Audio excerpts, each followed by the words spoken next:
বেশ কয়েক মাস ধরে বাজারে দ্রব্যমূল্য আকাশ ছোঁয়া। রাজ্যের বিভিন্ন জেলার বিভিন্ন ছোট বড় বাজারগুলোতেই একই অবস্থা। গত 9 জুলাই এই নিয়ে মুখ্যমন্ত্রী নবান্নে বৈঠক করেন এবং 10 দিনের মধ্যে দাম নিয়ন্ত্রণ করার নির্দেশ দেন। কিন্তু তারপরেও আগুন ছোঁয়া বাজার দর। এবার খুচরো বাজারে সবজির দাম নিয়ন্ত্রণে আনতে মালদার ঋষি বঙ্কিমচন্দ্রপুর বাজারে হানা দিলেন জেলা শাসক। বুধবার সকাল 10টা নাগাদ বিভিন্ন দপ্তরের আধিকারিকদের নিয়ে সবজি ও মাছ বাজার পরিদর্শন করেন জেলাশাসক নিতিন সিংহানিয়া। সবজি বাজারে দাম দর করে বাজার করতে দেখা যায় জেলা শাসককে। যদিও এদিন তিনি বলেন, সব জায়গায় নয়, কিছু জায়গায় সবজির দর বেশি।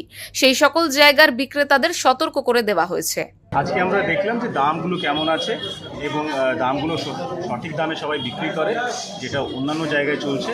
বঙ্কিম মার্কেট নিয়ে কমপ্লেন্ট ছিল যে এখানে দাম বেশি আছে কিছু কিছু জায়গায়, সেটা আমরা নোটিশও করেছি। তাদের বিল চেক করা হচ্ছে এবং বিল ছাড়া যারা আড়ত থেকে সবজি নিচ্ছে বা আলু নিচ্ছে, সেটা বলা হয়েছে, ওয়ার্নিং দেওয়া হয়েছে, উইদাউট বিল নেওয়া যাবে না।